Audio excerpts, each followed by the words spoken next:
আমাদের প্রেমের কথা চ্যানেলটির সকল প্রকারের পাঠ গল্প দেখতে আমাদের চ্যানেলটি সাবস্ক্রাইব করে পাশে থাকা বেল আইকনে ক্লিক করুন। শিয়াশা চুপটি করে নিজ জায়গায় অটল থাকে। নিজের পাশের টুলে বসা মিনময়ীর দিকে তাকায়, মৃদু হেসে ইশারায় তাকে কাছে ডাকে। মিনময়ী কাছে আসতেই শিয়াশা তার হাতে নিজের হাতের মুঠো নিয়ে কৃতজ্ঞতার দৃষ্টিতে তাকিয়ে ক্ষীণ কণ্ঠে বলল, ধন্যবাদ পৃথিবী, এই কিউটি পাইকে এত কষ্ট সহ্য করে পৃথিবীতে আনার জন্য। তুমি আমার চোখে দেখা সবচেয়ে স্ট্রং মেয়ে, একজন স্ট্রং মা। মনি দুঃখিত, তোমার বিপদে তোমার পাশে থাকতে পারি। তুমি তো ইচ্ছে করে করনি মনি। আমি তো জানি তুমি কত বড় বিপদে ছিলে, তবে আমি তোমায় অনেক মিস করেছিলাম। ওই ডাক্তারগুলো অনেক নির্দয়। শেষের কথাগুলো মিনময়ী মুখ ছোট করে বলল। সকলে হেসে উঠল তার কথায়। একে একে সকলে বের হয়ে যায়, শুধু সাইবার দর্পণ ব্যতীত। সকলে যেতেই দর্পণ কিছুক্ষণ আগে রেখে যাওয়া থাই স্যুপটি ঢাকনা তোলে। এ যাত্রায় সাইবের হাত দেখা গেল পাত্রটির উপর। দুজনেই একে অপরের দিকে বিব্রত চাহনি নিক্ষেপ করে দুজনেই পাত্রটি রেখে দেয়। দর্পণ গলা খাকারি দিয়ে বলল, আপনি খাওয়ান। সাইব নীরবে পাত্রটি নিয়ে সিয়াশার পাশে দাঁড়ায়। ধীরে ধীরে মেয়ের মুখে তুলে দেয় স্যুপ। ডাক্তার কোনো প্রকার শক্ত খাবার দিতে বারণ করেছে, শুধু পানীয় খাবার যতদিন না পুরোপুরি সুস্থ হচ্ছে। সাইব মেয়েকে খাওয়াতে খাওয়াতেই দর্পণের উদ্দেশ্যে বলল, কাল অত ঝামেলা ঝঞ্ঝাট গেল, রাত থেকে এইভাবে বসে আছো এখানে? বাসায় যাও, গোসল করো, রেস্ট নাও, খেয়ে দিয়ে তারপর রিল্যাক্স হয়ে আসো। এখানে তো আমরা সকলে আছি। দর্পণ শুনে ঘাড় তুলে সায় জানায়, কিন্তু নিজ অবস্থান থেকে নড়ে চড়ে না। সাইব চোখ মুখ কুঁচকে নিল দর্পণকে একইভাবে বসে থাকতে দেখে। রোষের তুলে বিড়বিড় করে বলল, রক্তেরা ছেলে। সিয়াশা নিঃশব্দে হাসে জামের শ্বশুরের কাণ্ড দেখে। খেতে খেতে বাবাকে কাছে মেলে ধরে অন্তরালে উকি দেয় অজস্র প্রশ্নবোধক চিহ্ন। তার কারা ছিল বাবা? আমাকে কেন মারলো? সাহেবকে অপ্রস্তুত হতে দেখা গেল মেয়ের পোষলে। দর্পণ চোখ তুলে তাকায় সিয়াশার দিকে। সাহেব কথা টালার চেষ্টায় অপ্রস্তুত কণ্ঠে বলল, এটা তার প্রতিফলন, যার ভয়ে আমি তোমায় সবসময় একজন সেনা কর্মকর্তার থেকে দূরে রাখতে চেয়েছিলাম। এই পেশায় কারণবিহীন এমন আক্রমণের শিকার হতে হয়। শত্রুতা একজনের সাথে আঘাত করবে আরেকজনকে, এদের কাজই নিজের কার্য হাসিল, সেটা যে কোনো উপায়ে তারা করবে। তেমনি এক কারণবিহীন সহিংসতার শিকার হতে হয়েছে তোমায়। সিয়াশা ঘাড় ঘুরিয়ে তাকায় দর্পণের দিকে। চোখে চোখ মিলে যেতে দর্পণ মৃত্য কঠোর গলায় বলল, আর কোনো প্রশ্ন নয় সিয়া, কে করেছে কেন করেছে এটা গুরুত্বপূর্ণ নয়। গুরুত্বপূর্ণ কথা হলো এমনটা দ্বিতীয়বার আর কখনো হবে না। আর না আমাদের জীবনে হুটহাট কোনো ঝড় এভাবে আছড়ে পড়বে। নিশ্চয়তা। নিশ্চয়তা খুঁজছো তুমি কোন বেসিসে সিয়া? তোমার জীবন অনিশ্চিত হয়ে তখনই পড়েছে যখন তুমি একজন সেনা কর্মকর্তাকে নিজের জীবন সঙ্গী হিসেবে বেছে নিয়েছো। অথচ এখন এই পর্যায়ে এসে তুমি তোমার জীবনের নিশ্চয়তা খুঁজছো। বিষয়টা হাস্যকর। একজন সেনা কর্মকর্তা দেশের জন্য, তার জাতির জন্য লড়াই করে। তাদের শত্রু থাকবে, দুষ্কৃতিকারীদের নজর তাদের উপর, তাদের পরিবারের উপর থাকবে, এটাই স্বাভাবিক। বরং এগুলো না থাকলে সেটা আরো অস্বাভাবিক বিষয় হবে। তাহলে তুমি কি বলতে চাইছো তাকে বিয়ে করা মানে আমার মৃত্যুকে আহ্বান করা? শাট আপ সিয়া, অতিরিক্ত কথা বলা তোমার অভ্যাস হয়ে দাঁড়িয়েছে। তো কেউ আমার বিনা অপরাধে আঘাত করে যাবে, আর আমি এই বিষয়ে কৌতূহল প্রকাশ করতে পারবো না? বিনা দোষ কোথায়? তোমায় দরজা খুলতে বারণ করা হয়েছিল, কিন্তু তুমি দরজা খুলেছো, এটাই তো তোমার সবচেয়ে বড় দোষ। সিয়াশা হতাশার নিঃশ্বাস ফেলে চুপ করে রইল দর্পণের কথায়। ওই বই করে বলেছিলাম বাবা, কোনো ভালো নরমাল পেশায় যা। কেন দুনিয়াতে আর কোনো চাকরি নেই? শিক্ষক, ব্যাংকার, কোম্পানির চাকরি, কত চাকরি রয়েছে। চাকরির কথা বাদ দিলাম, তুই চা বেঁচে খেতি, তাতেও আমার কোনো আক্ষেপ ছিল না। কিন্তু তা না, সে তো মায়ের কথা শুনবে না, বেছে নিয়েছে এই অনিশ্চিত জীবনের এক পেশা। তার কি? তার তো কিছু না। বাপ ছেড়ে গিয়েছে আমায় একা ফেলে, চিন্তা করেনি। আর আমি 4 বছরের একটা ছেলে নিয়ে কিভাবে বাঁচব? খেটে খুটে ছেলেটাকে বড় করলাম, তার কাছেও আমার কদর নেই। সারাদিন চিন্তায় থাকতে হয় কখন কি হলো। আমার ছেলেটা ঠিক আছে তো? বিপদ হলো না তো? আরে অপদার্থ, তুই জানিস আমার বুকের ভেতরটায় কি উজাতন গিয়েছে যখন দেখেছি তোকে হাত করে পড়িয়েছে, ফাঁসি দিতে বলেছে। জানবি না তো, জানবি না। যেদিন বাপ হবি সেদিন বুঝবি সন্তানের মায়া কাকে বলে। পুরো ঘরময় ঝনঝন করলো উচ্চস্বরে বলা আক্ষেপ জর্জরিত মাতৃ অনুভূতিগুলো। সুবিধার বিড়ালের নেই চুপসে সোফায় গুটিয়ে বসে আছে, একটা একটু শব্দটি করছে না। মা ডাক চাচ্ছে যার যে একটু শান্তি পাক, মন হালকা হোক। তবে একটা সময় আওয়াজ থেমে যায়, ভেসা সেই কন্দনে ঠ্যাস ফেসে আওয়াজ। সুবিধা হতচকিত হলো, মা কি কাঁদছে? সে ছুটে যেয়ে রান্নাঘরের আঁচলে মুখ চেপে কাঁদছে মা। সে তড়িৎ গতিতে মাকে আগলে নেয় দু হাতে, বলল কি হলো আম্মা, কাঁদছো কেন? আমার কি কিছু হয়েছে? ফিরে এসেছি না তোমার কাছে? আজ এসেছিস, কালকে তো নাও আসতে পারিস। আর আমি তোর এই চিন্তা নিতে পারছি না। আমি ঠিক করেছি তোর বিয়ে দেব।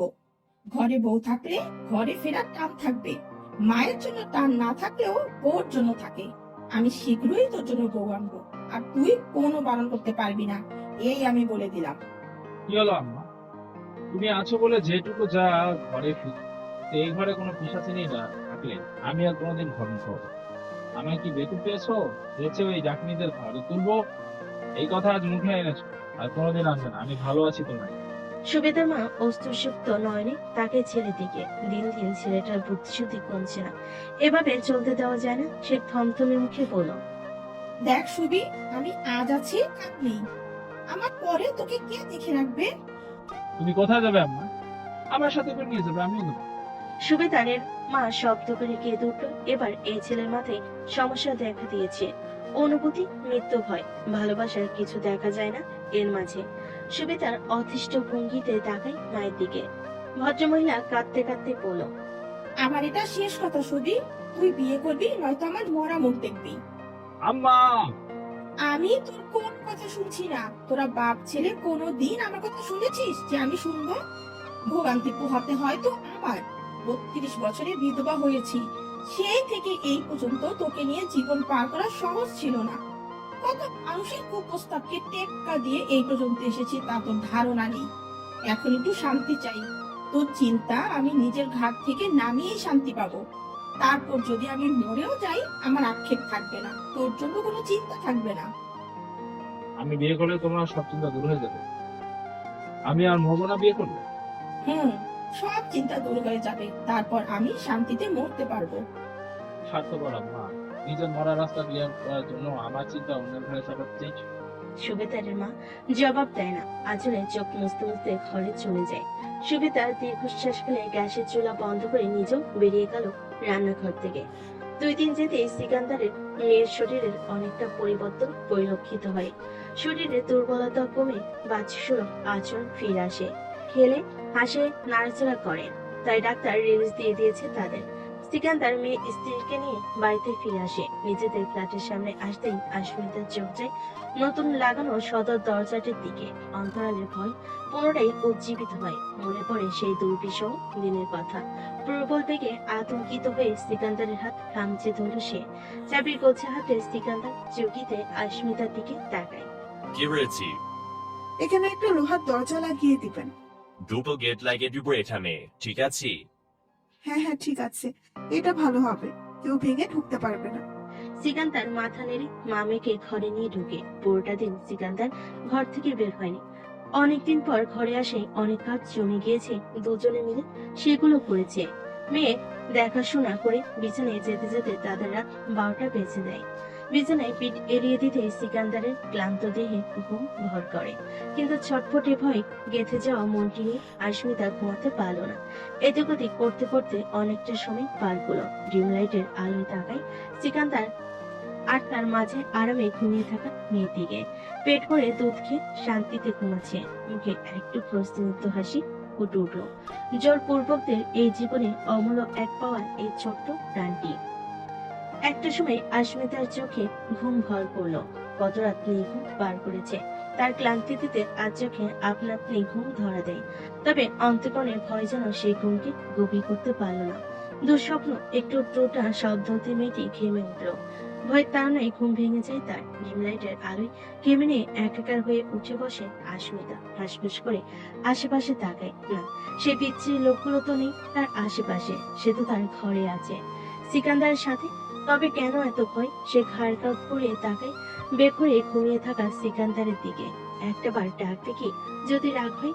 এমনি সময় মেয়ে না থাকাকালীন তো তার অনিচ্ছার জোর জবরদস্তি করে জড়িয়ে ধরে ঘুমাতো, কিন্তু মেয়ে আসার পর মাঝে দূরত্ব বেড়েছে। কি করবে ভেবে পেল না, চোখ বুঝতেই তো পারছে না, অথচ শরীর ভেঙে আসছে। ঢকঢক করে এক গ্লাস পানি খেয়ে নেয়। চুপচুপ করতে করতে আলতো স্পর্শে অতি সাবধানে মেঘে টপকে সিকান্দারের বুকের উপর তার হাতটি টেনে নিজের মাথার কাছে রাখে। অতঃপর সিকান্দারের এক আঙ্গুল আঁকড়ে ধরে তার দিকে কাঁধ ফিরে শুয়ে পড়ে, চোখ বুজে ঘুমানোর প্রয়াস করলো। তার ঠিক মিনিট দুই বাদেই সশব্দে স্টিলের বাসন মেঝেতে পড়ার শব্দে আস্মিতা ভয়ে চিৎকার করে উঠল। সহসা হাতের ভাঁজে থাকা হাতটি তার জড়িয়ে নেয়। সিকান্দার হালকা মাথা তুলে বলল, বীরের মনে হয় ইঁদুর ফুটছি, ভয় নেই। আস্মিতা হাঁপুড়ের মতো বুকে হাত চেপে হাঁপাচ্ছে। সিকান্দার হাত ছেড়ে উঠে বসতে যায়। আস্মিতা তড়িৎ গতিতে তার হাত চেপে ধরে অনুনয় করে বলে, ছাড়বেন না দয়া করে। সিকান্দার জবাব দেয় না। শীতল দৃষ্টিকালে হাতটি জোরপূর্বক ছাড়িয়ে বিছানা থেকে নেমে দাঁড়ালো। আস্মিতার বুক ভার হয়ে আসা হাতটি ছাড়িয়ে নেওয়ায় মনে মনে নিজেকে বুঝ দিতে লাগলো সে কিভাবে সিকান্দারের থেকে ভালো ব্যবহার আশা করছে। চলাচলা হলে সে চুপটি মেয়ের গায়ে হাত রেখে আবার শুয়ে পড়ল। সিকান্দার ওয়াশরুম থেকে এসে মেয়েকে আস্মিতা থেকে সরিয়ে নেয়।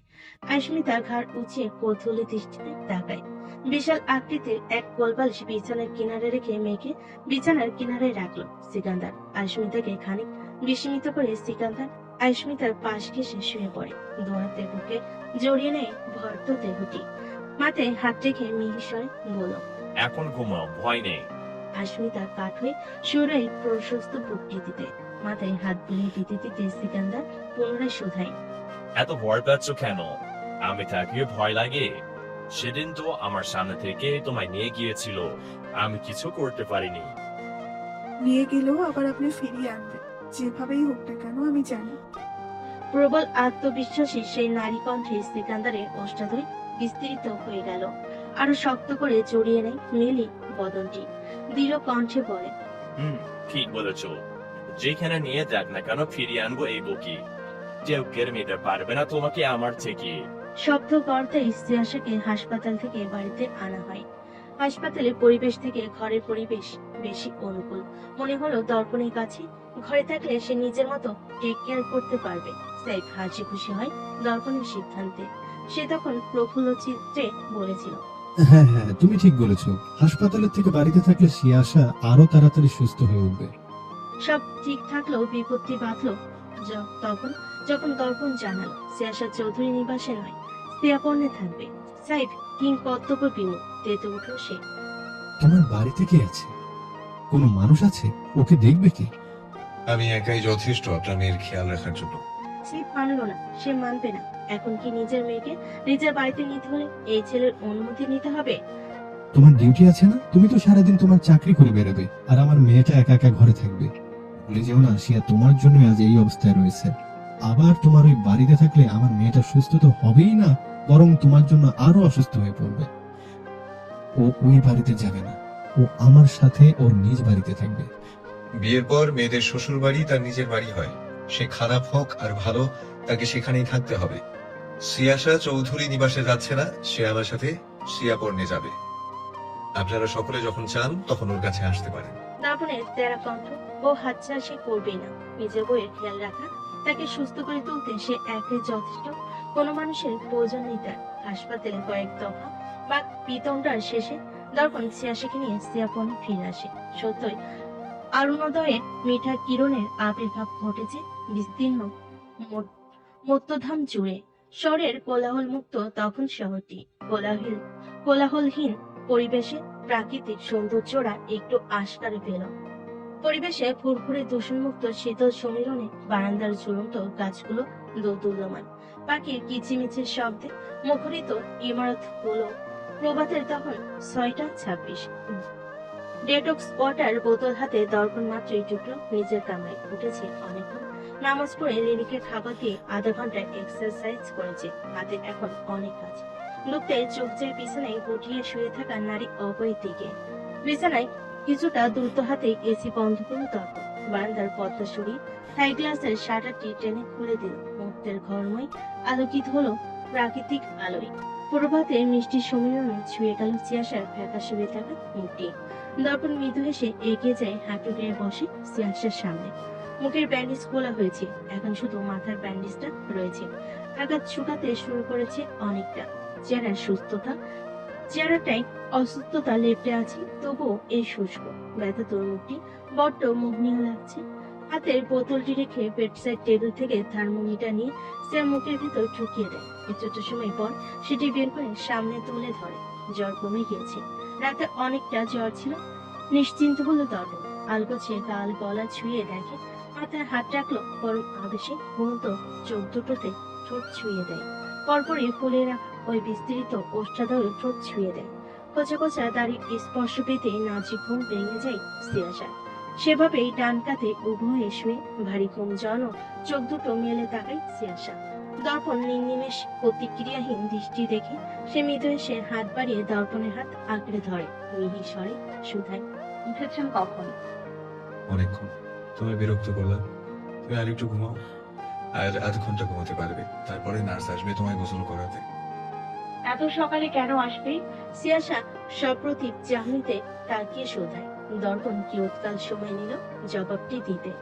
আঁকড়ে ধরা হাতটির উল্টো পিঠে ঠোঁট ছুঁয়ে দিয়ে বলল, আমার একটু কাজ আছে সিয়া, বাইরে যেতে হবে, আসতে দেরি হবে। তাই আমি থাকা অবস্থাতেই তোমার সব কাজ শেষ করতে চাচ্ছি। আর আজ তোমার মাথা ধুতেই হবে। ও, আর একটু ঘুমাও, আমি ডেকে দিব তোমায়। আমি ততক্ষণে গিয়ে তোমার জন্য স্যুপ রান্না করি। আপনি স্যুপ রান্না করতে পারেন? আমি তো তেমন কিছুই রান্না করতে পারি না, তুমি জানো। তবে আমি চেষ্টা করবো, খুব একটা ভালো না হলেও তুমি খেতে পারবে। শুধুই নিজের ঝামেলা বাড়ালেন। পাপার কাছে থাকলেই হতো, আপনাকে এত ঝামেলা পোহাতে হতো না। সিয়াশা ধীর স্থির বিছানায় হেডবোর্ডে মাথা এলিয়ে দিতে দিতে বলল। দর্পণের মুখশ্রী গম্ভীর হয়। সিয়াশাকে নড়তে দেখে দ্রুত পায়ে এগিয়ে আসে নিজ দায়িত্বে সিয়াশাকে বসিয়ে দেয়। এলোমেলো চুলগুলো আলতো হাতে গুছিয়ে দিতে দিতে থমথমে মুখে বলল, আমার পরিবার আমার জন্য ঝামেলা নয়, বরং আমার পরিবারের জন্য অন্য কেউ করলে সেটা আমার জন্য ঝামেলার, অস্বস্তিকর। তুমি জড়িত আমার সবকিছু করতে ভালো লাগে, এগুলো আমি আনন্দ সহকারে করি। যতক্ষণ এই ঘরটিতে তুমি থাকো ততক্ষণ আমার এই ঘরটির প্রতি টান থাকে। তুমি না থাকলে আমার ঘরে আসতে ইচ্ছে করে না, দেখছি এক শ্মশান ঘাট মনে হয়। রাগ করলেন কেন? আমি তো আপনার সমস্যার কথা চিন্তা করে বলেছি। তুমি আমার কোনো সমস্যা নও, আমার সব সমস্যার সমাধান। এরপর থেকে এমন কথা আর বলবে না। দর্পণ দাঁত খিচে বলল, চোখে মুখে তার অতৃপ্তি, ক্রোধের আভাস। সিয়াশা অবাক হয়ে সামান্য একটি বিষয়ে এভাবে রাগ হয়ে যাওয়ার। তপ্ত শ্বাস ফেলে রাগে ওই মুখটিকে শান্ত করার প্রয়াসে দুহাত জড়িয়ে ধরল দর্পণের কোমর। ধীর স্থির মাথা ঠেকালো পুরশালী খিচে থাকা পেটানো নমনীয় অদরে। দর্পণ অনাদরে ছাড়িয়ে নিতে চায় নিজেকে। সিয়াশা চায় না, বরং শক্ত করে জড়িয়ে ধরে বসলো। বেশি নড়াচড়া করলে আমি ব্যথা পাবো। সহসা দর্পণের নড়চড় থেমে যায়। থমথমে মুখে বুকে হাত গুজে কাঠ হয়ে দাঁড়িয়ে থাকে। আদেশের সুরে বলল, ছাড়ো, আমার লেট হচ্ছে। অসুস্থ রোগীদের সাথে রাগ দেখাতে নেই, তাদের আদর করতে হয়, ভালোবাসতে হয়, তাই জানেন না? ছাড়ো, আমি ছায়াতে গেলে কিন্তু ব্যথা পাবে। আর আমি জানি আপনি এমনটা করবেন না। আর সেটার অ্যাডভান্টেজ নেওয়া হচ্ছে, তাই না? সিয়াশা খিলখিলে হেসে ওঠে, মাথা নাড়ে। দর্পণ দেখে সেই প্রাণবন্ত হাসি। অজান্তে তার ঠোঁট সংক্রামিত হয় স্মিত হাসি। বুকে গুজে রাখা হাত নামে উদর ঘেঁষে লম্বাটে মুখটি দু হাতের আজলায় নিয়ে নেয়। মাথা নুয়ে শব্দ করে ঠোঁট ছুঁয়ে দেয়। ললাট বর্বর নিঃস্বরে বলে, তাড়াতাড়ি সুস্থ হয়ে যাও, এভাবে অসুস্থ দেখতে ভালো লাগছে না। দুরন্ত প্রাণবন্ত হাসি খুশি চঞ্চল সেই শাড়ি পরিহিতা মিসেস এহসানকে বড্ড মিস করছি। রজার দ্যাট মিস্টার এহসান। সিয়াশা গম্ভীর গলায় নাটকীয় ভঙ্গিতে বলল। দর্পণ হেসে ওঠে তার কথার ধরনে। হাসতে হাসতেই আর দুই হাতে মেয়েটিকে নাকের ডগা চেপে দিয়ে বলে, রেস্ট নাও, উঠবে না, একেবারে ফ্রেশ হবে নার্স আসলে। আমি নাস্তা বানিয়ে আনছি। বলে দর্পণ পা চালায় কামরা থেকে বেরিয়ে যাওয়ার জন্য। প্রতিমধ্যে সিয়াশা পেছন থেকে আবারও ডেকে ওঠে, এই যে মিস্টার এহসান, বলুন মিসেস ইহসান। এমন অশরীর পোশাক পরে ঘুরছেন কেন? দর্পণ ভুরু কুঞ্চিত করে নিজের দিকে তাকায়। পরনে একটা কালো শর্টস আর ধূসর রঙা একটা ট্যাঙ্ক টপ, এতেই তার পোশাক অশ্লীল হয়ে গেছে। সে পথ ঘুরিয়ে কাবারের দিকে যায়। ট্রাউজার টি শার্ট বের করতে করতে দুষ্টু মাখা কণ্ঠে বলল, কেন মিসেস, আপনি কি সিরিয়াস হচ্ছেন? এর থেকে অশ্লীল ভাবে আপনি আমায় দেখে অভ্যস্ত, তবে আজ এতটুকুতেই সিরিয়াস হচ্ছে। অসীম কথাবার্তা বলবেন না। নার্স এসে এভাবে আপনাকে দেখলে আমি ঘরে রাখবো না আপনাকে। গম্ভীর গলায় বলা হুমকিতে দর্পণ গা তুলিয়ে হেসে উঠল। পোশাক পরিবর্তন করতে করতেই বলল, সিরিয়াস হচ্ছেন? দেখতে ভালো লাগছে। ভাবছি এরপর থেকে এভাবেই জগিং এ বের হবো। ভালো হবে না বলো? জিয়াসা তেতে উঠে হাতের কাছে কুশনটা ছুঁড়ে মারে দর্পণের গায়ে। দর্পণ ক্যাচ ধরে নেয় কুশনটি। জিয়াসা রাগান্বিত স্বরে বলল, মজা হচ্ছে আমার সাথে? আপনাকে আমি ঘরে বেঁধে রাখবো, বাইরে বের হতে দিব না। নড়াচড়া কম করো। দর্পণ সাবধানে বাটটা ছুঁড়ে পড়ল। জিয়াসা মুখ পাকায় কাপড় বদলে দর্পণ দ্রুত পায়ে বেরিয়ে আসে।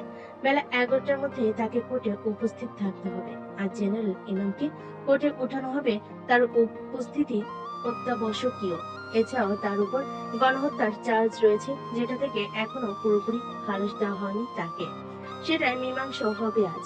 রান্নাঘরে দাঁড়িয়ে আছে দর্পণ। চোখে মুখে তার বিভ্রান্তি। মুখের সামনে তুলে ধরে আছে দুটো হাত। এক হাতে তার চিকেন বেস্ট পিস আর এক হাতে দুটো বেবি কর্ন। এ দিয়ে সে চিকেন কর্ন স্যুপ কিভাবে বানাবে? রান্নাঘরের দরজায় হেলান দিয়ে দাঁড়িয়ে থাকা জিয়াসা মিটি মিটি হাসছে দর্পণের বিভ্রান্ত মুখটি দেখে। চিকেনটাকে আদা রসুন গাজরের সাথে সিদ্ধ করতে হবে। তারপর চিকেন স্টুটা আলাদা করে মাংস কুচি কুচি করে ভাজিয়ে নিতে হবে। তারপর সবগুলো সবজি সহ চিকেন স্টুটাকে রান্না করতে হবে। শেষে কর্নফ্লাওয়ার পানিতে মিশিয়ে স্যুপের ভেতরে দিয়ে দিতে হবে। গোটা স্যুপের রেসিপি শুনে দর্পণ পিছু করে তাকায়। মুহূর্তে চোখে মুখে বিতৃষ্ণা ছড়িয়ে গেল জিয়াকে দেখে। অতিষ্ঠ হয়ে বলল, তুমি কি পণ করেছো আমার কথা কখনো শুনবে না? জিয়াসা ধীর পায়ে এগিয়ে এসে দর্পণে গা ঘেঁষে দাঁড়ায়। সাথে সাথে দর্পণ সব ছেড়ে ছুঁড়ে এক হাতে আগলে নেয় মুখের সাথে। জিয়াসা স্টোভের উপর থেকে প্যান্টটা নামিয়ে তার ভেতরে থাকা এক প্যান পানির অর্ধেকটা ফেলে দিল সিল্কে। বলল, 7 স্ট্যান্ডার্ডে থাকাকালীন একবার পা ভেঙে গিয়েছিল। 7 দিন বিছানায় ছিলাম, তাও জোরপূর্বক। তারপর পাপা হুইল চেয়ার এনে দিয়েছে। হুইল চেয়ারে করে পুরো বান্দরবান ঘুরেছি। আমার না বিছানায় শুয়ে থাকা সম্ভব নয়।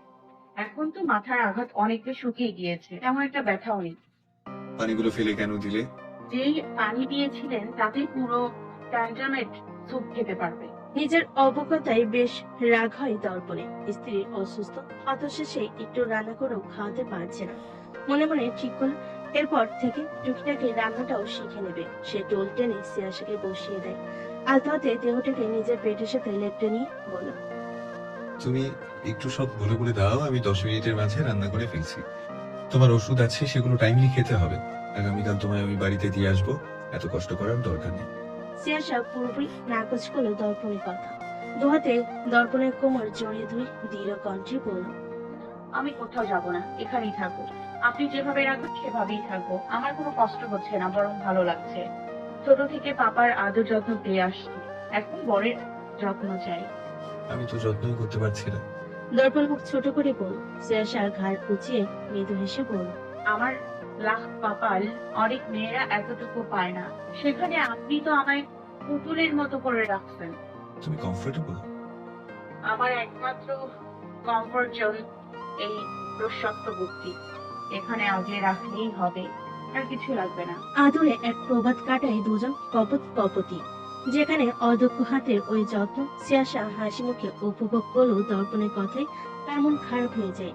লোকটা কথায় কথায় নিজের অজ্ঞতা জানি ক্ষমা চাই আর বলে, সে এইসব বিষয় কম বোঝে, কম জানে, কেননা সে এগুলোতে অভ্যস্ত নয়। পরিবারের মানুষেরা কেমন ভাবে একে অপরকে ট্রিট করে সে সেটা জানে না। 7:30 নাগাদ মিনময়ী, মিনি, আইদিন, সিয়াদ, আশরাফ মিনময়ী ছেলে আরবকে নিয়ে হাজির হয়। সাথে আশরাফ সাইকো রয়েছে। আজকে সকলকে দর্পণে ডেকেছে, যেহেতু সে থাকবে না আজকে তারা কোম্পানি দেবে। দর্পণ হাস্যোজ্জ্বল মুখে আরবকে মিনময়ীর কোল থেকে নেয়। বাচ্চাটিকে তার খুব ভালো লাগে। এমন আদরে বাচ্চা কান্না ভালো লাগবে। সে আরবকে নিয়ে মিনময়ীর উদ্দেশ্যে বলল, মৃন্ময়ী টেবিলের উপর রাজ্যে রাজে বাজে খাবার রয়েছে, ওগুলো কি করবো আমি বুঝতে পারছি না। অত খাবার কে খাবে? আর সিয়াকে ওসব বাজে খাবার খেতে দেওয়াই যাবে না। তুমি কিছু করো। ওইগুলো সব চকোলেট। সিয়াকে যারা যারা দেখতে এসেছিল তারা এনেছে।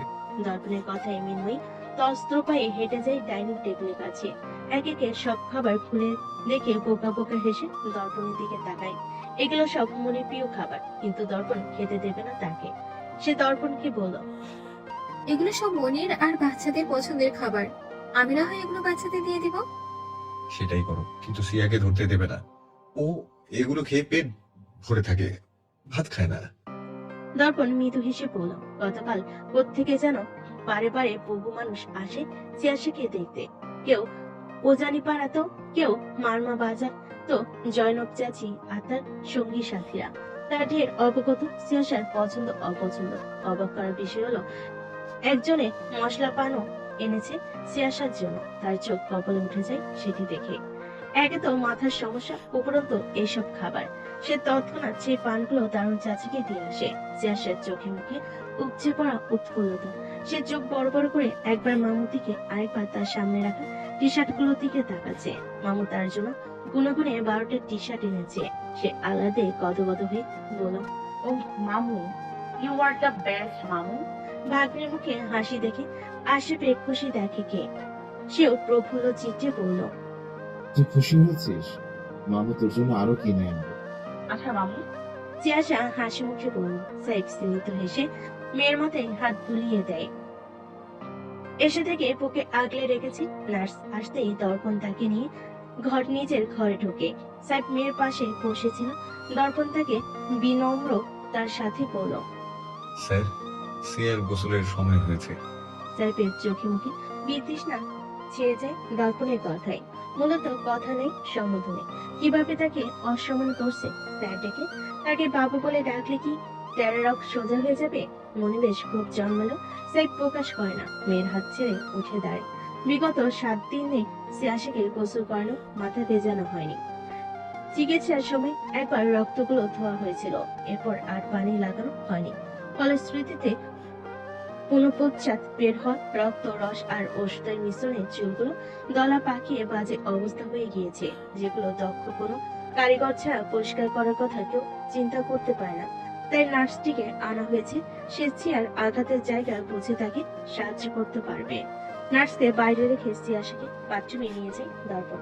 কাবাট থেকে পাত্র বের করে পাশের চেয়ারে রাখলো। অভ্যাস অনুযায়ী ব্যস্ত হাতে নাইট ড্রেসের বোতাম হাত দিলেই মেয়েটি মোছাতেই উঠলো। দর্পণের দৃষ্টি সুচালো হয়। থমথমে স্বরে বলল, বুঝা বুঝে কেন করছো? চুপ করে বসো। আপনি যান, এগুলো আমি নিজেই পারবো। দর্পণের মেজাজ বিগড়ে যায়। সে কি ফাজলামো করতে এসেছে নাকি? এর সাথে সে নিজেই শরীর মোছানো থেকে ফ্রেশ করানো সব করেছে, অথচ এখন এসে মোছামুছি করছে। সে শাসানো কণ্ঠে বলল, সিয়া, আমার হাতে সময় নেই, ঠং পরে করবে। তোমার নিচু হওয়া, বেশি নড়াচড়া করা নিষেধ, সেটুকু খেয়াল আছে। চুপ করে বসো। অগত্যা সিয়া চোখ বুজে চুপ করে দাঁড়িয়ে রইল। দর্পণ তার পোশাক বদলে বাথটব পরিয়ে দিয়ে বাথটবে উষ্ণ গরম পানিতে দৃঢ় স্থির বসিয়ে দেয়। সাবধানী কণ্ঠে বলল, যেভাবে বসিয়ে রেখেছি সেভাবেই থাকবে, নড়বে চড়বে না। সিয়াশা বাথরুমের মতো বসে রইল। দর্পণ নার্সটিকে ভেতরে আসতে বলে নার্সটিকে বারবার করে বলে, সিয়ার মাথায় অনেক ব্যথা, কিন্তু আপনি রাফ টাচ করবেন না, ও ব্যথা যেন না পায়। নার্সটি তাকে আশ্বস্ত করে সে দেখে দেখে কাজ করবে। তবুও দর্পণের মন থেকে শঙ্কা দূর হয় না। মানুষ নিজের মানুষটিকে যেভাবে ট্রিট করে তার উপর কাউকে তো সেভাবে করবে না। নার্স সিয়াকে যদি ব্যথা দেয়, 5 মিনিট হলেও দর্পণ একইভাবে বাথরুমে দাঁড়িয়ে থাকে। তখন নার্সটি ইতস্ততা বাড়ে। সিয়াশা বিষয়টা বুঝতে পেরে চোখ মুখ বিকৃত করে দর্পণের দিকে তাকায়। কৌতূহলী গলায় শোধায়, কি হলো, আপনি দাঁড়িয়ে আছেন কেন? দর্পণ নিজের বিচলিত ভাব সামলে নেয়। আইপি করতে করতে বেরিয়ে যায় বাথরুমের দরজা চাপিয়ে। রেডি হতে হবে, তাও হতে পারছে না দর্পণ। একাধারে পায়চারি করে যাচ্ছে বাথরুমের দরজার সামনে। সিয়াকে যদি ব্যথা দেয়, এই ভাবনায় বিভোর দর্পণের কর্ণদয় সহযোগিত হয়। তার মৃদু আত্মনাদের শব্দে ভেসে আসতেই সে তড়িৎ কান পাতে বাথরুমের দরজায়। সিয়া ভাগ করে দিচ্ছে। দর্পণ যেন এটারই অপেক্ষায় ছিল। বিলম্বহীন সে দরজা খুলে হড়বড়িয়ে ঢুকে যায় বাথরুমের ভিতর। নার্সারি সিয়া চকিতে ফিরে থাকে দর্পণের দিকে। সিয়া এবার বিরক্ত হয়ে গেল, চেঁচিয়ে বলল, দর্পণ, আপনার কি অবস্থা? আপনাকে অনেক ধন্যবাদ, কিন্তু আর প্রয়োজন নেই, বাকিটা আমি নিজেই পারবো। আপনি এখন আসতে পারেন। আপনার পেমেন্ট তো আমি আগেই করে দিয়েছি। কিন্তু স্যার, আমি কিছুই তো করতে পারিনি, শুধু ব্যান্ডেজটা খুলেছি। হ্যাঁ হ্যাঁ, তাতেই হবে, বাকিটা আমিই পারবো। আপনি আসুন, ওই যে দরজা, যান। এক প্রকার জোর করে নার্সটিকে বিদায় করলো দর্পণ। নার্সটি যেতেই দর্পণ চাপা নিঃশ্বাস পেল। সিয়াশা তীক্ষ্ণ মেজাজ নিয়ে তাকিয়ে আছে দর্পণের দিকে। দর্পণ নির্বিকার সিয়ার দৃষ্টি উপেক্ষা করে সিয়ার মাথার পেছনে এসে দাঁড়ায়। নার্স থেকে বিদায় করে কি পেলেন? আপনি এখন কি করবেন? এই দলা পাকানো চুল ছাড়াতে পারবেন আপনি? পারবো না কেন? ঠিক পারবো। তুমি চুপ করে বসো। ওই মহিলা ব্যথা দিত তোমায়। বলে দর্পণ দু হাতের আজলাই চুলগুলো নেয়। সিয়াশা হতাশার নিঃশ্বাস ফেলে চুপ করে বসে রইল। দীর্ঘ 1 ঘন্টা বসে দর্পণ সিয়াশার আঠালো দলা পাকানো চুলগুলোকে যত্ন সহকারে ছাড়িয়ে শ্যাম্পু করে পরিষ্কার করেছে। আর এই পুরোটা সময় সিয়ার এতটুকু আহ উফ শব্দ করেনি। এতটা নমনীয় স্পর্শ ছিল, যেন ব্যথাটা সিয়ানই দর্পণ পাবে। ঠিক এমন ভাবে দর্পণ স্পর্শ করেছে, যেন একটু জোরে ছুঁয়ে দিলে দর্পণের দেহ থেকে মাংস খসে পড়বে। বাকিটা আমি করতে পারবো, আপনি যান। চুপ করে বসো। বিগত 7 দিনও আমি তোমায় গোসল করিয়েছি, ভুলে গিয়েছো কি? না, ভুলিনি বলেই তো এই কথা বলছি। কেন? আমি কি করেছি? কিছু না করেই আপনি অনেক কিছু করার ক্ষমতা রাখেন। আপনি সরুন এখন। শোনো না, তুমি এখনো পুরোপুরি সুস্থ হওনি। সিয়া, উড়ে নাচা বন্ধ করো। আমি আপনার হাতে গোসল করব না, মানে করবই না। কেন? কারণ আপনার ওই মিটি হাসি আমার সহ্য হয় না। তো তুমি অদ্ভুত আচরণ করলে আমার হাসি পাবে না? আমি অদ্ভুত আচরণ করি? করো না বুঝি। আমি এমন এক অপদার্থ যে এত এত নির্ঘুম রাত্রি যাপনের পরও ছোট বাংলা তোমার এই লজ্জাকে দাঁড়াতে পারলাম না। আপনি যাবেন এখান থেকে? বলে বাথরুমের ফিতাটা একটানে খুলে ফেলে দর্পণ। সিয়াশা করুণ দৃষ্টিতে তাকায় দর্পণের দিকে। দর্পণের ঠোঁটে তখন লেগে আছে চেপে রাখা মিটি মিটি হাসি। সিয়াশা রেগে সেন্টার টেবিলে রাখা এয়ার স্প্রেটা দর্পণের মুখে স্প্রে করে দেয়। আচমকা আক্রমণে দর্পণ চোখ মুখ কুচকে হেসে ওঠে। আশ্চর্য মেয়ে, পাগল হয়ে গিয়েছো তুমি। দর্পণ থমকে ওঠে। সিয়াশার রাগে গজগজ করে বসে থাকে। নিজেকে সামনে দর্পণ নিজের কার্য হাসিল করে তারপর বের হয়। বাথরুম থেকে সিয়াশাকে এনে বিছানায় বসিয়ে দেয় দর্পণ। হেয়ার ড্রাই দিয়ে চুল শুকিয়ে কাবার থেকে টি শার্ট ট্রাউজার এনে পরিয়ে দিয়ে রুটিন মাফিক সিয়াশার ময়শ্চারাইজার লিপ বাম দিয়ে দেয় মুখে। এগুলো সে সিয়াশাকে দিতে দেখেছে প্রতিদিন। সিয়াশার সব কাজ শেষ করে দর্পণ দ্রুত গতিতে তৈরি হয়ে নেয়। ইউনিফর্ম পরে বেডে বসে থাকা সিয়াশা তো দেখতে দেখতে শুধায়। আপনি না বলেছিলেন আপনি ছুটি নিয়েছেন? ছুটিতেই আছি, আর জরুরি কাজে কোর্টে উপস্থিত হতে হবে। আপনি কি ঢাকায় যাচ্ছেন? হুম। আপনাকে পুরোপুরি রেহাই দেয়া হয়নি, তাই না? আপনি মিথ্যা বলেছেন আমায় যে আমার অসুস্থতার কারণে এসেছেন। আপনি চলে যাবেন আমায় ফেলে, তাই না? উদ্বিগ্ন কণ্ঠে বলতে বলতে সিয়াশা আচমকা ফুঁপে কেঁদে উঠল। দর্পণ হতভম্ব হয়ে যায় আচমকা গান। সিয়াশা কাঁদতে কাঁদতে পাপা বলে চিৎকার করে উঠে। পাপা, পাপা। মেয়ের চিৎকারে সাইড উদ্বিগ্ন হয়ে ছুটে আসে, চিন্তিত কণ্ঠে শোধায়। কি হয়েছে বাচ্চা, কাঁদছো কেন? শরীর খারাপ লাগছে? পাপা, ওনাকে রেহাই দেওয়া হয়নি। ওনাকে আবারও অ্যারেস্ট করবে। সেদিন যে বলেছিল ফাঁসি দেবে, তাই কি সত্যি? না না মা, ওকে কেন ফাঁসি দেবে? ও কি কোনো অপরাধ করেছে? তোমার মনে হয় ও কোনো অপরাধ করতে পারে? কখনোই না। তার দর্পণ কখনো এমন করতেই পারে না। তাহলে বোকার মতো কাঁদছো কেন? কোর্টে তো আজ ক্রিমিনালকে ওঠানো হবে। ও তার জন্যই যাচ্ছে, কারণ ওই ক্রিমিনালটিকে দর্পণ অ্যারেস্ট করেছে।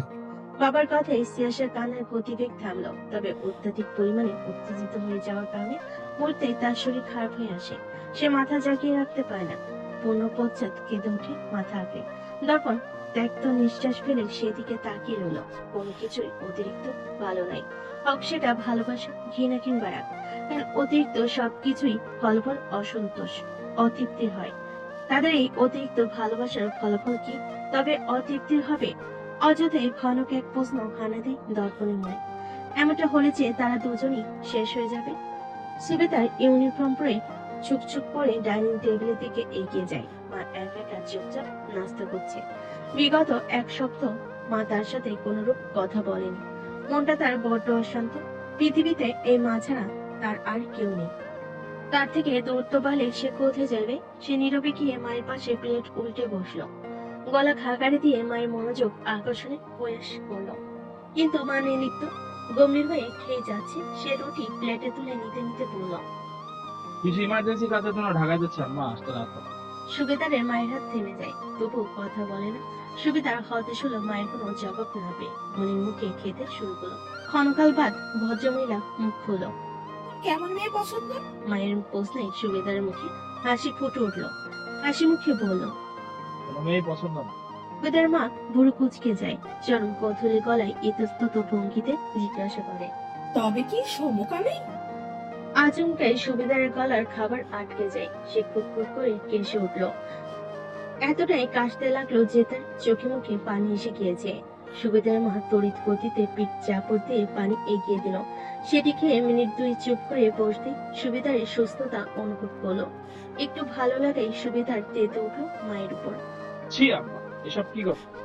আমার বিয়ে শাদী সমকামী কামনা কেন কোনো কিছুতে আগ্রহ নেই। আমি যেমন আছি তেমনি ভালো আছি ভাই। সে তোর ভালো থাকার তুই থাক। আমি মেয়ে দেখতে যাচ্ছি আজ, পছন্দ করে পাকা কথা বলে আসবো আজ। তুই চাইলে তোর পছন্দ তুই চাইলে তোর পছন্দ বলতে পারিস, নয়তো আমি যা পছন্দ করব তার সাথেই সংসার করতে হবে। সুবেদারের মায়ের নির্লিপ্ততা কণ্ঠ সুবেদারকে অবাক হয়ে শুধায়। তুমি এর মধ্যে মেয়েও খুঁজে পেয়েছো? আমি কি তোর মতো লেটলতে থাকি? তাই বলছি, কোনো পছন্দ থাকলে বল। সুবেদার চিন্তায় পড়লো, আমার যাকে তাকে তার কোলে ঝুলিয়ে দিলে তো তার জীবন ওখানে শেষ। সে সরব ভাবনায় পড়লো তার কেমন মেয়ে চাই। তবে অদ্ভুত কাণ্ড, ভাবনায় নমিতা নামক এক বিকে যাওয়া অশ্লীল মেয়ের নাম ভেসে আসে। সে মনোযোগ সহকারে ভাবে নমিতা কেমন, চঞ্চল, বাসাল, ম্যানালিস, চলাফেরাও উড়াধুরা। তার মুখে হাসি ফুটে উঠলো। হাসি মুখে ঠিক নমিতার উল্টো চরিত্রগুলো বর্ণনা করতে লাগলো। শোনো আম্মা, মেয়ে হবে খুবই নরম, ভদ্র, সুশীল, কারো দিকে চোখ তুলে তাকায় না। এমন চোখ রাঙানো তো দূরে কথা, বাচাল হবে না, স্বল্পভাষী হতে হবে, জোরে কথা বলবে, যেটা বলবো সেটাই সুন্দর পুতুলের মতো। চলাফেরা সুন্দর, ভদ্র হতে হবে, মাথায় কাপড় থাকবে, পোশাক আশাক ঢিলা ঢালা নারী সুলভ হবে, আর হ্যাঁ, নামাজি ও কোরআনের হাতে যেতে হবে। এটাই হবে পারফেক্ট মেয়ে। আজকালকার ছেলেদের এটাই চাহিদা থাকে। যুগের সাথে তাল মিলিয়ে সারা জীবন মেয়েবাজি, নেশা, স্মোকিং, ফ্লাটিং করে বেড়াবে, আর বিয়ে করার সময় অ্যারেঞ্জ ম্যারেজ, মেয়ে পিওর ব্যাকগ্রাউন্ডের হতে হবে, প্রেম গঠিত কাহিনী থাকবে না, চোখ তুলে কথা বলবে না, নামাজি, কোরআন হাফেজ, ফেসবুক ইউজ করবে না, সোজা কথা রোবট হতে হবে। এমন মেয়ে তুই পয়দা করে নে, নালায়ক কোথাকার। নিজে কয়ক করিস, রোজ সকালে তো আমার ঝাড়ু দিয়ে পিটিয়ে তোকে মসজিদে পাঠাতে হয়। গর্ধ। আম্মা, আমি তোমার ছেলে, তুমি আমাকে বলতে পারো? তুমি তো জানো আমার লাইফে কোনো নারী ঘটিত কেনেন কেন। সুবেদার মায়ের দিকে আহত দৃষ্টিতে বলল। ইদানিং আশমিতাকে বেশ চঞ্চল দেখা যায়। সে স্বস্তি খুঁজে চলেছে সিকান্দারের মাঝে। দুই শব্দ সিকান্দারের থেকে দূরত্ব তাকে নিকৃষ্ট এই পৃথিবীতে চিনতে এতটাই সাহায্য করেছে যে এখন সে সিকান্দারকে ছাড়া আর কিছু ভাবতে পারে না। এই কদিনে সে এতটুকু ঠিক বুঝতে পারছে, এই যে সিকান্দারের স্পর্শ ব্যতীত আর সবকিছুই তার জন্য মিশ্র। বিগত এক সপ্তাহ যাবৎ সে সিকান্দারের ভালো দিকগুলো খুঁজে চলেছে। সে এতটাই নিমগ্ন হচ্ছে সিকান্দারের মাঝে যে ভুলে বসেছে সে যদি এই পৃথিবীতে এদের হয়ে বাঁচছে তা একমাত্র সিকান্দারের কারণে। সিকান্দারের কারণে তার পৃথিবীটা এত কঠিন, এত নিকৃষ্ট। তদ্রূপ সিকান্দারকে আজকাল বেশ চুপচাপ মনমরে দেখা যায়। খুব বেশি কথা বলে না, আগের মতো কথায় কথায় রাগ দেখায় না। হুটহাট খারাপ ব্যবহার করা, আশমিতার উপর জোর জবরদস্তি করতে তাকে দেখা যায় না। মেয়েকে বুকে জড়িয়ে সিকান্দার রান্নাঘরের দরজা পর্যন্ত এগিয়ে আসলো, কোমরে আঁচল গুছে। আশমিতা ব্যস্ত হাতে রুটি বেঁচে সে এগিয়ে গিয়ে বলল। বাবুকে কিঞ্জনের কাছে রেখে যাচ্ছি, আর ও আমার বাইরে যেতে হবে। এনামের কারাগারে যাওয়ার পর থেকে কিঞ্জালের যাওয়ার মতো কোনো জায়গা ছিল না। তার বাবা মা নেই। এনামের লোকেরা তাকে কোত্থেকে যেন তুলে এনেছিল, তবে ভাগ্যক্রমে তাকে পাছে করেনি।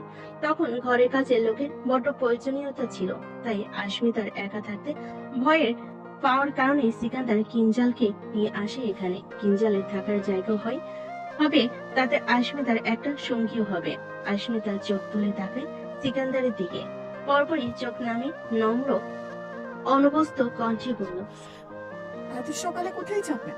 সিকান্দারকে বেশ অবাক হতে দেখা গেল আশমিতার প্রশ্নে।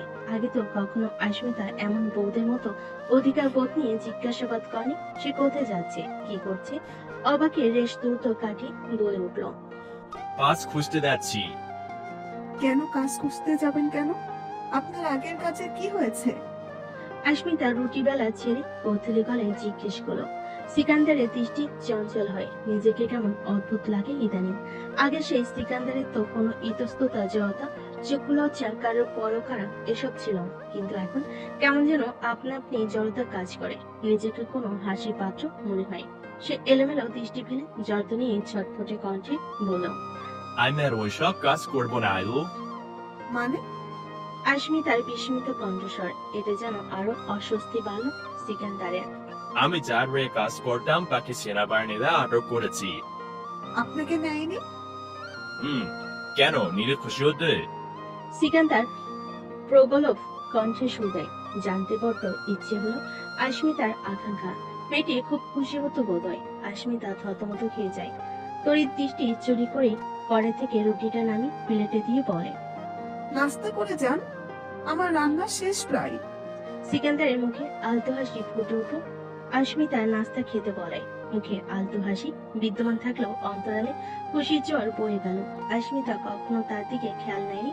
সে খেলো কি খেলো না, কখনো না। সে সানন্দে প্লেটটি তুলে নিয়ে ডাইনিং টেবিলে রেখে বাবুকে কিঞ্জালের কাছে রেখে এসে ডাইনিং টেবিলে গিয়ে বসে। 5 মিনিটের মাথায় আশমিতা ডাল ভাজি নিয়ে তার সামনে দেয়। খাবার দিয়েও আশমিতা ওখান থেকে যায় না। হাত কসলাতে কসলাতে মিনমিনি কণ্ঠে বলল। বাইরে যাওয়া কি খুব বেশি জরুরি? মাসের শেষে অনেক খরচ, জমা টাকা কতক্ষণ খাবো? বসে বসে খেলে তো রাজা ধনু ফুরিয়ে দেয়। সেখানে আমার তো হাতে গোনা কিছু টাকা রয়েছে, কিন্তু দিনে দিনে খরচ বাড়ছে। সামনে বাবুর খাবার কিনে রাখবে, কারেন্ট বিল, গ্যাস বিল, আমাদের দৈনন্দিন খাবারের খরচ অনেক টাকা। তোমার হয়তো হিসেব নেই, কিন্তু বাইরের দুনিয়া বড্ড দুর্লভ।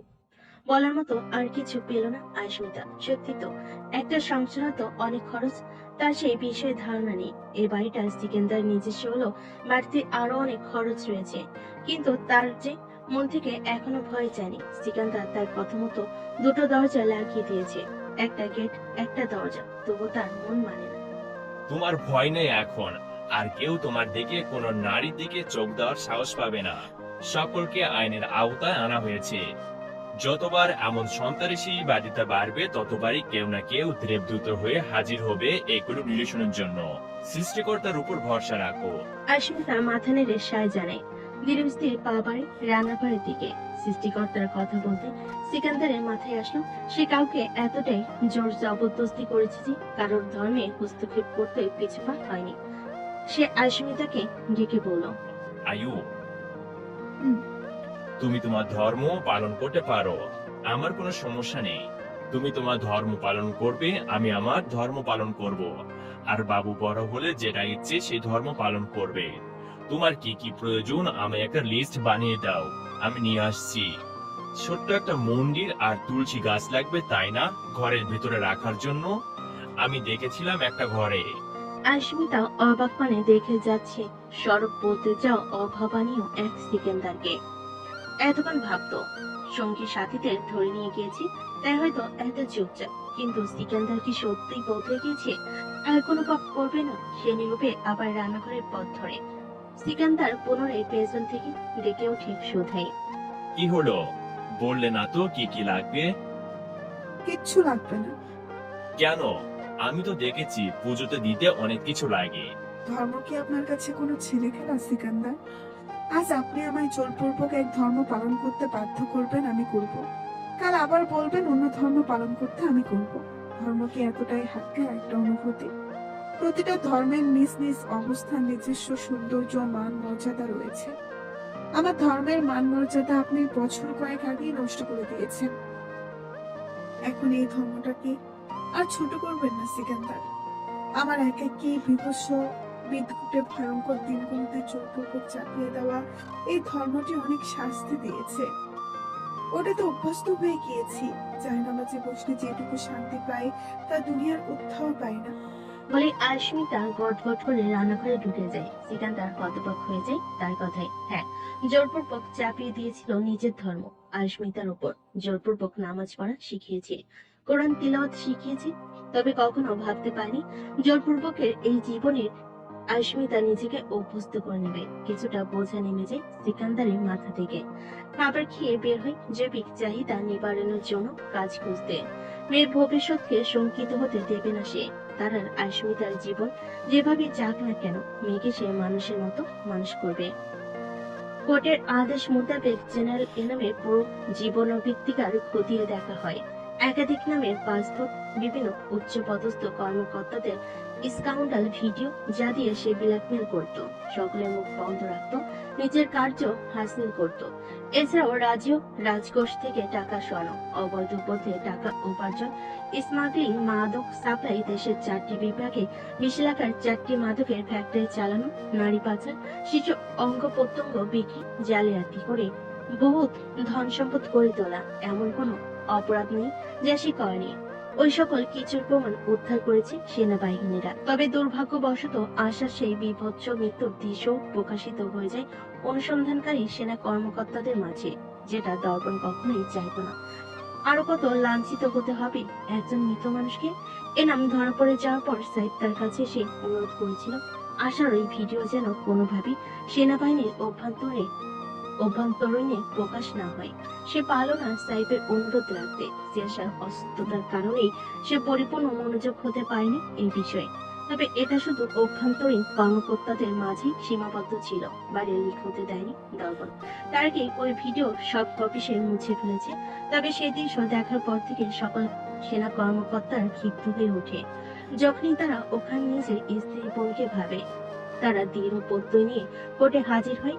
আর্জি জানে জেনারেল এনামকে যদি ফাঁসি না দেওয়া হয় তবে তারা স্টেপ ডাউন করে আন্দোলন করবে এই বিচারের বিরুদ্ধে। কোর্ট কোনো প্রকার ভাবাভাবির সময় পায় না।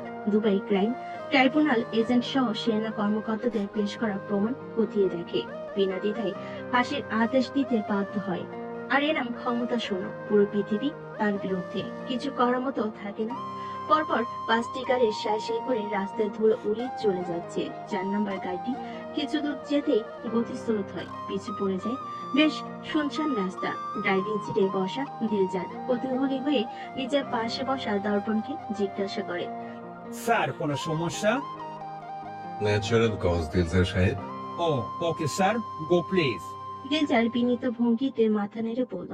দর্পণ মাথা নেড়ে গাড়ির দরজা খুলতেই পেছনে ছিটে থাকা মেজর রায়হান উদ্বেগ নিয়ে বলল, আমিও মেজর রায়হান ও দর্পণের মতো হাতে ছোট আঙ্গুলটি দেখিয়ে বলল। দর্পণ ঘাড় নেড়ে বলল, চলে আসুন। তার নেমে যেতেই দিলজারও গাড়ি থেকে নামতে যায়। তা দেখে সুবিধা তড়িঘড়ি জিজ্ঞাসা করে, আপনি কোথায় যাচ্ছেন? দর্পণ রায়হানের মতো দিলজারও হাতে ছোট্ট আঙ্গুল দেখি একই বাক্য বলে বেরিয়ে যায়। সুবিধার মুখ বিকৃতি হয়ে যায়। বিকৃত কণ্ঠে সামনের সিটে বসা জবরুলকে বলল, সবার একই সাথে ইয়ে পেয়েছে আজ। সুবিধারের কথায় জবরুল সাহেব আলো বলে হাসলো। তার এমন হাসি দেখে সুবিধারের কপাল কুঁচকে তাকিয়ে জিজ্ঞাসা করে, কি হলো, এমন অদ্ভুত ভাবে হাসছেন কেন? জবরুলের হাসির পরিবর্তন দেখা গেল না, বরং হাসি মুখ বজায় রেখে বলল, আপনি বসুন। হ্যাঁ, আমিও একটু ন্যাচারাল কল সেরে আসি। বলে সে বিরোধীন গাড়ির দরজা খুলে বেরিয়ে গেল। সুবিধার তাজ্জব বনে গেল। সে আশ্চর্য দৃষ্টি তার সামনে হাত করা পড়ে থাকা এনামের দিকে তাক করে আশ্চর্য কণ্ঠে বলল, কি আজব, সকলের একসাথে ন্যাচারাল কল কি করে আসে?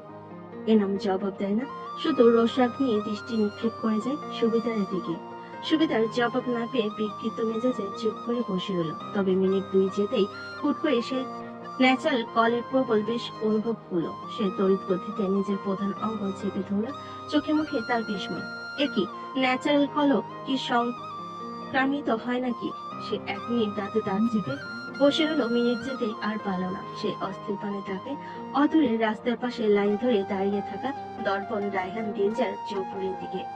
এই দৃশ্য দেখে যেন তার বেগ আরো বাড়লো। সে এনামের দিকে তাকিয়ে কিছুটা ব্যস্ত কণ্ঠে বলল, আপনি একটু এখানে থাকুন স্যার, আমি একটু ইয়ে করে আসি। আর বসা যাবে?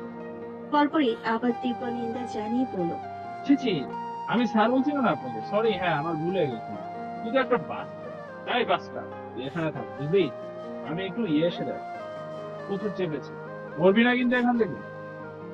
এই মাদারের বাচ্চা, আমি চান্স করবি না। আমি আমার বাবা মায়ের বৈধ সন্তান। আমি এই সমাজকে ঘৃণা করি। তুই বাস্টার্ড বাস্টার্ড বাস্টার্ড। জেদি কণ্ঠে বলতে সুবিধার গাড়ি থেকে দৌড়ে বেরিয়ে যায়। প্যান্ট ভিজে যাচ্ছে তার। এনাম রাগে ফেটে পড়ে, সজোরে লাথি মারে সিটের গাড়ির ছিটে। তবে আচমকে তার হুঁশ ফিরল। সে চৌকিতে পুরো গাড়ির দিকে নজর বুলিয়ে নিতে তার হাত ঠোঁটে হাসি ফুটে উঠল। পুরো গাড়ি খালি। সে সাবধানে দৃষ্টি অদূরে রাস্তার পাশে দাঁড়িয়ে থাকা সকলের দিকে নিক্ষেপ করে তড়িৎ গতিতে পা দিয়ে গাড়ার দরজা খুলে বেরিয়ে পড়ে। আর কোনো দিকে তাকায় না সে। নিজের সবটুকু দিয়ে হাওয়ার বেগে ছুটতে লাগলো। সুবিধা ছুটতে ছুটতে গিয়ে দাঁড়িয়ে থাকা দর্পণের পাশে বসে পড়ে। প্যান্টের জিপ খুলতে খুলতে ঘর বইয়ে পড়ল। স্যার বসেই দাঁড়িয়ে করতে হয় না আম্মা। সুবিধার কথায় দর্পণ কপাল কুঁচকে তাকায় তার দিকে। সুবিধারকে প্যান্টের জিপ খুলতে দেখে সে তড়িৎ গতিতে ধমকে উঠল তাকে। সুবেদার সাহেব, আপনি কি করছেন? আটকান ওকে। আপনি এখানে ওসব করছেন কেন? স্যার এটা কি বলছে? করতে হলে তো প্যান্টের জিপ খুলতেই হবে। আপনারা সকলে তো একই কাজ করছেন। সুবেদার সাহেব, আপনি একটু ঠিক করে দেখুন তো সকলে কি করছে। জি স্যার, আমি লজ্জা পাবো দেখতে। আপনি এগুলো কেমন কথা বলছেন? সুবেদার সাহেব, তখন দাঁত খিচে রাগানিতে বলে বলো। অগত্যা সুবিধার কোন দৃষ্টিতে তাকায় সকলের দিকে। প্রত্যেকে লাইন বেঁধে দাঁড়িয়ে আছে, কেউ ন্যাচারাল ফল সারছে না। সুবিধা তেতে উঠল। কিছু না করলে এখানে এসে এভাবে দাঁড়িয়ে আছেন কেন? আবার আমাকেও করতে দিচ্ছেন না। আপনাদের দেখে তো আমার পেয়েছে, তা প্রবল বেগে চেপে রাখা যায়। দিলজা যোগ রায়হান ঠোঁট চেপে হাসি আটকালো। সুবিধারে জিপ চেপে ধরে বসা দেখে দর্পণ বিরক্ত হয়ে বলল, আপনি একজন সরকারি কর্মকর্তা হয়ে এমন অসংলগ্ন কাজ কিভাবে করতে পারেন সুবেদার সাহেব? আমি তো আর চেপে রাখতে পারছি না স্যার। প্যান্ট ভিজে যাচ্ছে, কিছু করুন। আপনারাও বা এখানে দাঁড়িয়ে আছেন কেন এভাবে? ওইদিকে এনামকে একা রেখে এসেছে, তাড়াতাড়ি নাম। সুবিধার প্যান্টের জিপ চেপে কাঁদো কাঁদো গলায় বলল। দর্পণ হতচার নিঃশ্বাস ফেলে বলল, এসে থাকি একটু দেখুন তো সুবেদার সাহেব। দর্পণের কথা মতো সুবিধার পেছনে তাকাতে তার চোখ বড় বড় হয়ে যায়। এনাম দৌড়াচ্ছে পাওয়ার বেগে। সে হড়বড়িয়ে উঠে দাঁড়িয়ে চেঁচিয়ে উঠে বলল, স্যার এনাম পালিয়ে যাচ্ছে, বলুন তাকে। না না, দৌড়ালে দেরি হয়ে যাবে, আপনি বরং পায়ে শুট করুন তাড়াতাড়ি স্যার। তারা দেওয়ার পরেও দর্পণকে অননির্লিপ্ত দেখে সুবিধার পুনরায় বলে, কি হলো, সকালে এভাবে শান্ত হয়ে দাঁড়িয়ে আছেন কেন? সুবেদার সাহেব, আপনার প্যান্ট ভিজে যাচ্ছে, তাড়াতাড়ি ওই জঙ্গলে গিয়ে কাজ সেরে আসুন, আমরা এখানে আছি। কিন্তু স্যার। সুবিধার কথা অসম্পূর্ণ রেখে দর্পণ ব্যাক্রবিক বিরক্তিমাখা কণ্ঠে বলল, সুবেদার সাহেব, আপনি বেশি কথা বলেন, যেটা বলেছি সেটা করুন। সুবিধার হতবাক নিজের প্যান্টে জিপ চেপে এগিয়ে যায় জঙ্গলের দিকে। এসআরের মাথা হাফটাপ হয়ে গেল নাকি? এনাম রুদ্ধশ্বাস আটকে দৌড়াচ্ছে প্রাণপণে। দৌড়াতে দৌড়াতে একটা সময় অনেক দূরে এসে পৌঁছালো। চারিদিকে জনমানবহীন জঙ্গলে আবৃত। 3 রাস্তার মোড় একটা। এখান থেকে কোনো মতে পালিয়ে গিয়ে দেশ ছাড়তে পারে সে বেঁচে যাবে। পেছনে কাউকে না দেখে সে স্বস্তি নিঃশ্বাস ফেলে আবারও দৌড়াতে লাগলো। একটু দূরে যেতেই ধোঁয়াশা কাটে একটা গাড়ির দেখা পেল সে। সে লিফট চাওয়ার জন্য আগাতে গেলেই গাড়ির দরজা খুলে বের হওয়া মানবটির মুখটি দেখে সে থমকে যায়। বা হাতে সিগারেট চেপে তাতে বিরতিহীন ফুক টানছে সাইড। পরেন তার কালো স্যুট প্যান্ট। এনাম বিলম্বহীন অতি দ্রুত গতিতে পেছনে ছুটতে লাগলো। সে দিক দিশা হারিয়ে 3 রাস্তার মোড়ের আরেক মোড়ে ঢুকে গেল। তবে সেদিকে কেউ তার পা থমকে যায়। গাড়ির সাথে হেলান দিয়ে বসে থাকা আশফাক আহমেদকে দেখে এনাম দত্তর খাচ্ছে। সে উন্মাদের মতো পুনরায় পথ পথের অবশিষ্ট যে একটি মোড় আছে তার ভেতরে ঢুকে যায়। সেখানেও একটি গাড়ি দাঁড়িয়ে। গাড়ির উপর বসে আশফাক সিগারেট খাচ্ছে। এনামকে দেখে সে চমৎকার হাসি দিয়ে শান্ত গলায় বলল, হাই।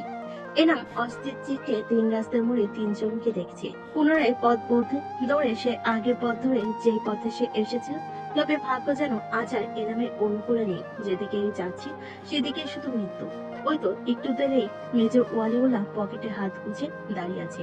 তার পেছন থেকে ধীরে ধীরে হেঁটে আসছে দর্পণ, মেজর রায়হান, দিলজান, সুবেদার, জবরুল। এনাম চারিদিকে ঘুরছে আর ভয়ার্ত দৃষ্টিতে সকলকে দেখছে। সে বুঝলো জীবনের শেষ পর্যায়ে এসেও তার শেষ ভুল সিদ্ধান্ত ছিল এটা। এই ক্ষুধার্ত নেকড়েদের হাতে পড়ার থেকে সে তো সরকারের হাতে পড়া আরো শান্তি হতো। এনাম আবারও ছুট লাগায়। ছুট লাগিয়ে গিয়ে থামে দর্পণের সামনে। নিজেকে সমর্পণ করে দিয়ে হাঁপানি রোগীর মতো হাঁসফাঁস করে পড়ল, এই দর্পণ, আমার নিয়ে চলো গাড়িতে। কোথায় নিচ্ছিলে না? এদের হাতে ছেড়ে দিও না। আপনি ঘুম কেড়ে নিয়েছেন এই মানুষগুলোর, নৃশংসতা হয়েছে এই মানুষগুলোর সাথে। শাস্তি সরকার দিয়ে কি করবে? এই মানুষগুলোর এখন একটু শান্তি প্রয়োজন। আর এই শান্তি তখনই আসবে যখন তারা নিজ হাতে আপনাকে শেষ করতে পারবে। তুমি এমনটা করতে পারো না দর্পণ, আইনের বিরুদ্ধে যেতে পারো না তুমি। আইন নিজের হাতে তুলে নেওয়ার অধিকার তোমার নেই। আইন নিজের হাতে তুলে নেওয়ার অধিকার নেই, কিন্তু আপনজনদের নির্ঘুম রাত্রির ঘুম ফিরিয়ে দেওয়ার অধিকার আছে। আর আপনজনের জন্য সব জায়েজ। দর্পণ মৃদু হেসে বলল, আর এ নাম আগমনী মৃত্যু যন্ত্রণার আভাসে ছটফট করতে লাগলো। মানুষের সহজাত প্রবৃত্তি বিপরীত লিঙ্গের প্রতি আকর্ষণ অনুভব করা, যেটি মানব জাতির উৎপত্তি থেকে অপরিবর্তিত ভাবে প্রবাহিত হয়ে আসছে। বিবর্তনের পর বিবর্তন ঘটলেও এই আকর্ষণে কোনরূপ পরিবর্তন হয়নি। মানুষ বাঁচে অন্যের জন্য, সাজে অন্যের জন্য, অন্যকে দেখানোর জন্য। ঠিক কতজন নিজের জন্য বাঁচে, নিজের জন্য সাজে, নিজেকে খুশি করার চেষ্টা করে। সংখ্যালঘু আর সংখ্যাগরিষ্ঠ একদল বাজি অন্যের জন্য। বছর তিন প্রায় হলো মিনিও তার নাম লিখেছে সেই সংখ্যাগরিষ্ঠদের মাঝে। নিজের অদ্ভুত আচরণের দ্বারা, অদ্ভুত এই ভাবনায় যখনই মিনির মাথায় আসে, সে নিজেই অবাক হয়। যখন অবচেতনে একটাই কামনা বাসনা শুধু ঘুরপাক খায়, সেটা হলো তৈরব। সে যতই নিজেকে গুটিয়ে নিতে চায়, তার মন মস্তিষ্ক স্বয়ংক্রিয়ভাবে তৈরবের ভাবনায় বিভোর হয়ে যায়। রেগুলার স্কুল কলেজ কোচিং এ উপস্থিত হওয়ার একমাত্র কারণ তৈরব। চোরা চোখে তৈরবের দৃষ্টি পর্যবেক্ষণ করা। তৈরব তার দিকে তাকালে ভালো লাগে, মন ফুরফুরে হয়ে যায়। না তাকালে কষ্ট হয়। কেন তাকালো না? তাকে কি আজ ভালো লাগছে না? পোশাকটি কি সুন্দর নয়? চুলগুলো কি এলোমেলো? যে মেয়েটির সাজগোজ পোশাক পরিচ্ছদের ব্যাপারে ছিল উদাসীন, এলোমেলো, সে মেয়েটি প্রতিদিন শিক্ষা প্রতিষ্ঠানে যাওয়ার আগে টিপটাপ হয়ে যাওয়া, সকলে একটু লিপস্টিক দেওয়া, চুলগুলোকে সুন্দর করে বাঁধা, এগুলোর পেছনেই একটাই কারণ, সেটি হলো পুষ্টির দৃষ্টি আকর্ষণ। অথচ দিন শেষে তার জিহ্বায় একটি কথাই থাকে, সে এসব পছন্দ করে না, তৈরবকে পছন্দ করে না, তাকে ভালোবাসার প্রশ্নই আসে না। তাই তো বারংবার নিজের মন মস্তিষ্কের বিরুদ্ধে থেকে লোকটিকে নিজে থেকে দূর করতে লোকটির আত্মসম্মানে আঘাত করে বসে। কাউকে ভালোবাসা কখনোই অপরাধ নয়, তেমনি ভালোবাসা প্রকাশ করাও অপরাধ নয়। ভালোবাসতে জানলে স্বতঃস্ফূর্ত ভাবে প্রকাশ করার ক্ষমতা থাকতে হবে, নয়তো পূর্ণতা আশা করা বোকামি। সামনের মানুষটা মনের কথা বুঝে নেবে, এটা ভাবাও ভুল। তবে প্রকাশ করা ততক্ষণ জারি রাখতে হবে যতক্ষণ পর্যন্ত না আত্মসম্মানে আঘাত হানে। আত্মসম্মান এই একটা শব্দ প্রতিটা মানুষের কাছে বড্ড মূল্যবান। একটা মানুষের ব্যক্তিত্ব বহন করে। কখনোই উচিত নয় কারোর আত্মসম্মানে আঘাত করে কথা বলা বা কাজ করা। তেমনি কেউ ভালোবাসা প্রকাশ করে কারোর কোনো অধিকার নেই তাকে ছোট করা। রিজেকশন আর অপমান কখনোই এক অর্থ বহন করে না। আরমিনি ঠিক এই কাজটাই করে আসছে শুরু থেকে। তৈরবের ভালোবাসাকে নিষিদ্ধ ছোট করে আসছে। ক্লাস 9 থেকে উচ্চ মাধ্যমিক পর্যন্ত লোকটির ভালোবাসা থেকে ছুটে পালাতে পালাতে কখন যে নিজে ভালোবেসে ফেললো তা বুঝতে পারলো না মেয়েটি। আর যখন বুঝলো তখন লোকটি মুখ ফিরিয়ে নিয়েছে তার থেকে। তৈরবের কাছে কোচিং এ পড়া বন্ধ করার পর সেই বাক বিতণ্ডার পর থেকে তৈরব নিজেকে গুটিয়ে নিয়েছে। কলেজের কেমিস্ট্রি ক্লাস কিংবা দুর্ঘটনাক্রমে দেখা হয়ে গেলেও লোকটি কখনো চোখ তুলে তাকায় না। কথা বলা তো দূরের ব্যাপার, সে পড়া পারলেও কোনো প্রতিক্রিয়া দেখায় না এবং পড়া না পারলেও তার দিকে কোনো প্রকার খেয়াল দেয় না। অথচ মেয়েটির অভ্যাস হয়ে গিয়েছে দৃষ্টি চুরি করে লোকটির দৃষ্টি পর্যবেক্ষণ করা। লোকটি যে বারবার তার দিকে তাকাতো, এটি সে উপভোগ করত। প্রতিটা মেয়ের কাছেই এমন অনুভূতি বিশেষ মনে হয়, কেউ তাকে আড়ালে দেখছে, ভালোবাসছে। মিনিও উপভোগ করত তৈরবের এমন তার পিছু পিছু ভালোবাসা নিয়ে ছোটা। তবে এটা কি অপরাধ হয়ে গেল না? একবার ঠিক ভালোবাসাকে গ্রহণ না করলে প্রশ্রয় দেওয়া উচিত নয়। মিনিরও অপরাধ এটাই, সে অন্তরালে তৈরবের ভালোবাসাকে প্রশ্রয় দিয়েছে, কিন্তু বাহ্যভাবে তৈরবের ভালোবাসাকে তুচ্ছ তাচ্ছিল্য করেছে। আর এই অপরাধের শাস্তি হিসেবে হয়তো তৈরব নিজেকে গুটিয়ে নিয়েছে। ভালোবাসার বদলে অবহেলা বর্ত করে দিয়েছে মেয়েটির জন্য, যা ছোট্ট মেয়েটির জন্য অসহনীয় এক শাস্তি। ইংরেজি টিচারের কোচিং সেন্টার থেকে বেরিয়ে মিনিতাকে সম্মুখে বদ্ধ দরজাটার দিকে। আজ পর্যন্ত কখনোই এই দরজাটিকে খোলা পায়নি, কিংবা হঠাৎ কোনোদিন দরজাটা খুলে তৈরব নামক সুপুষ্টির দেখা মেলেনি। এটা তৈরবের বাসা। ক্যান্টনমেন্টের বাইরে সিয়াসার বাসা থেকেও 10 মিনিটের দূরত্ব। সে কখনো ইংরেজি কোচিং মিস দেয় না, অন্তরালে বয়ে চলা উচ্চাটনের কারণে। কারণ ইংরেজি কোচিং সেন্টারের সামনে ফ্ল্যাট তৈরবের বাসা। যদি কখনো দেখা হয়ে যায় এই আশায় প্রতিদিন আসলেও একদিনও দেখা হয়নি তৈরবের সাথে। প্রতিদিনের মতো আজকেও নিরাশ হয়ে মিনি সিঁড়ি পেয়ে নিচে নেমে আসে। গ্যারেজ পার হতেই গেট থেকে মাথা বের করে উঁকি দিতে দেখলো অন্ধকার নেমে এসেছে। আজ বেশি পড়িয়েছে স্যার। মনে মনে ভয় জেগে বসলো, এভাবে একা যাবে কি করে? অদূরে এক চাপ পকেটেতে আড্ডা চলছে, তারপর সন্ধ্যা নেমে গিয়েছে। সামাজিক অবস্থান অনুযায়ী বাবা মায়ের সাথে থাকাকালে দারিদ্রতার কারণে অনেক কঠিন পরিস্থিতির মোকাবিলা করা মেয়েটি আজ কেমন ভীত নরম বড়লোকের আদরে মেয়েদের মতো হয়ে গিয়েছে। একা বের হতে পারে না, একা চলতে পারে না। এগুলোর কারণ হিসাবে সে আপা এবং এই চৌধুরী পরিবারটিকেই দোষী সাব্যস্ত করে। এই বাড়িটিতে আসার পর থেকে তাকে এমন ভাবে গড়ে তোলা হয়েছে যেন সে কোনো সম্ভ্রান্ত পরিবারে নেই, কখনো একা বের হতে দেয়নি। দূরে কোচিং হলে আশরাফ নয়তো গার্ডার দিয়ে যায়, একদম পরিবারের সদস্যদের মতোই তাকে ট্রিট করা হয়। বহু বছরের অভ্যাস। আজকে আশরাফ কেন ঘরে কোনো পুরুষ বাড়িতে নেই। সকালে কোথায় যেন গিয়েছে, শেষা ড্রাইভার পাঠাতে চেয়েছিল কিন্তু সে আনেনি। স্বল্প দুঃখের কথা চিন্তা করে নিজের উপর নিজের রাগ হলো মিনি। কেন এত বেশি বোঝে সে? আইদিন সে ছেলেদের ব্যাচে আলাদা করে আর সে মেয়েদের ব্যাচে। একটু অপেক্ষা করলে আরো অন্ধকার হয়ে যাবে। ভয় আঁকড়ে মিনি লম্বা শ্বাস ফেলে গেটের বাইরে পা বাড়ালো। লোকজন খুবই কম। নিজেকে শক্ত করে মিনি জোরে জোরে পা চালায়। একা একটা মেয়ে অন্ধকারে খুব সহজে দৃষ্টি আকর্ষণ করলো সামনের গলির মোড়ে থাকা এক ঝাঁক পকেটেতে। প্রত্যেকের হাতে সিগারেট, ব্যাগ। মিনি মাথা নিচু করে তাদের পাশ কাটাতে গেলে অসংলগ্ন কথাবার্তা শুনে গেল। মিনি পা দুটো জমে যায় ভয়কে জিতে যেতে দেখে।